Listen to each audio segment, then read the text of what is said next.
Hello and welcome to the session on MicroKanren and J, an embedding of MicroKanren in an array language.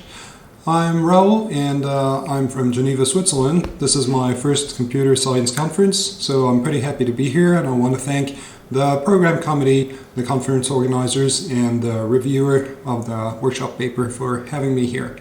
Okay, so let's begin. This project draws from concerns that you might have had if you used vector processing units. Vector processing has become critical and widespread, and we even have specialized hardware for that. Unfortunately, software tooling has not been keeping up to speed with hardware development and is now a challenge to non-specialist end users. A big part of the problem here is language impedance relative to hardware in general-purpose languages.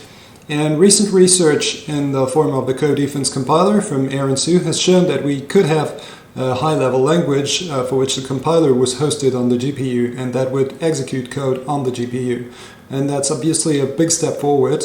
And we draw here from the same desire to improve accessibility of vector platforms. Regarding accessibility, we build upon array languages which have naturally reduced impedance to vector hardware, and we build logic programming on top of that. Logic programming has been shown to drastically simplify the implementation of some search-heavy programs since it has search built in. Language programming is also an important component of compiler technology and may enable new tooling if achieved efficiently on vector processors. We also want to explore language-level concepts since recently vectorized tree processing has been shown to be enabled by language-level concept in the code defense compiler. We want to attempt the same thing with unification and logic programming. Now let's have a look at the implementation. Here I have the interpreter loaded, and we can call some language definitions. Var checks if an element is a variable, so natural numbers are variables. However, interestingly, vectors of naturals are not variables, and this also includes vectors of a single element, which in array languages commonly have no syntactic distinction from scalar elements. Similarly, different types are not variables. And now as for state representation, we start with the empty vector, and we build upon that with a recursive step, which introduces variables as pointers that point to themselves when the variable is fresh. We can actually introduce more than one at a time, and this follows the same principle. Now, what's important is that actually the length of the substitution vector determines which variable is in scope. So it must be smaller than the length of the vector. Here, variables up to 4 are in scope, but 5 is not. And this is important because here we inherit dynamic scope from J. Now let's take a look at how we can represent terms. So if we want to represent this nested term, we'll have to write an array of nested boxes, such as this one, which is how J represents trees.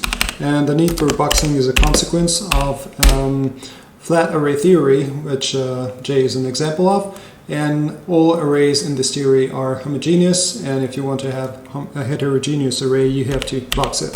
So now we have actually pretty interesting primitives in J to operate on trees.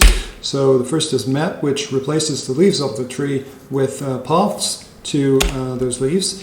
And now we can do some interesting things. So we can aggregate starting at one level above the leaves and box those, and we'll obtain a list of leaves, a list of paths actually. And even more interestingly, we can now operate on those paths and recover the original elements. And this is a technique that is used throughout the interpreter and is a key technique.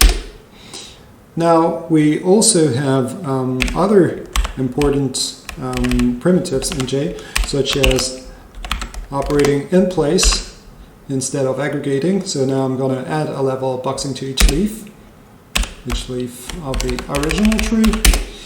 And we can also do things such as asking the height of the original tree.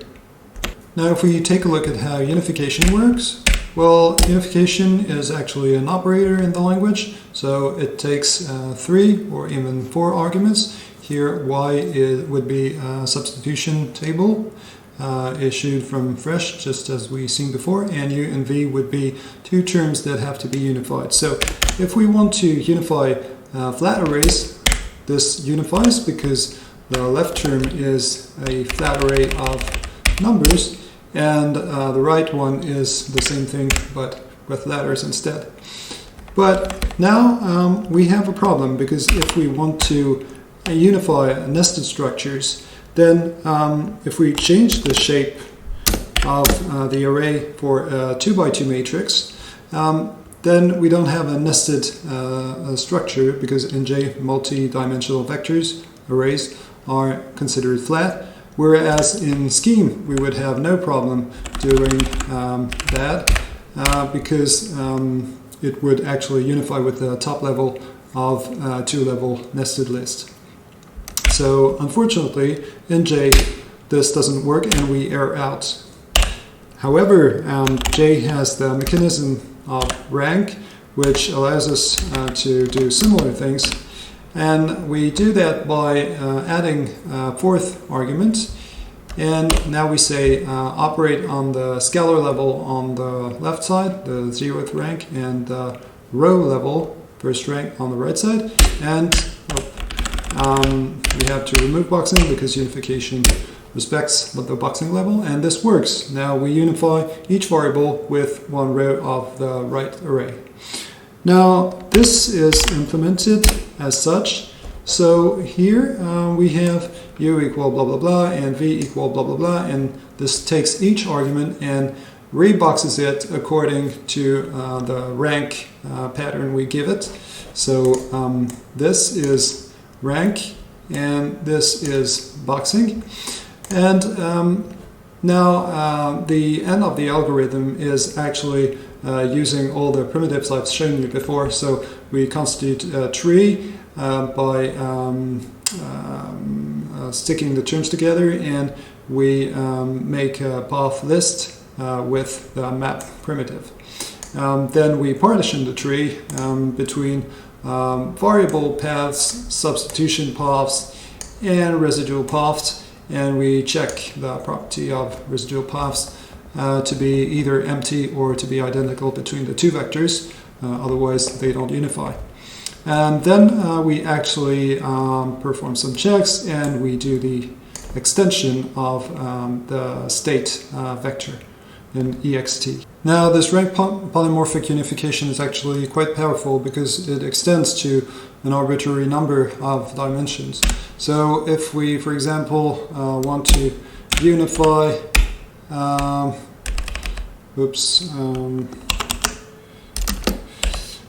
array of ASCII characters, so that's actually a multi-dimensional array with 3 dimensions, 2, 3, and 4, and we unify that to 24 fresh variables. So we unified the scalar level, the 0th ranks on both sides, and this gives us a substitution vector. Now we could also do the same thing on other dimensions, such as doing that on sort of rows. So the first rank, and we have 6 such structures, and we could also do that on the last last dimension, excuse me. So we have 2 tables of 12. And here we have 2 tables of 12. So we see that with almost the same expression we can actually obtain very different unification patterns, which makes it pretty interesting. Additionally, this has the nice property of actually being completely independent from the actual unification algorithm we use, because if we take the implementation back, so here I am actually rearranging the terms, but this is completely independent from the following algorithm, which is the unification algorithm proper. So we'll be able to experiment with alternate algorithms freely without having to remake the whole mechanism. Now, there are still outstanding issues in this project. The first and most important one is how to make unification correct and efficient.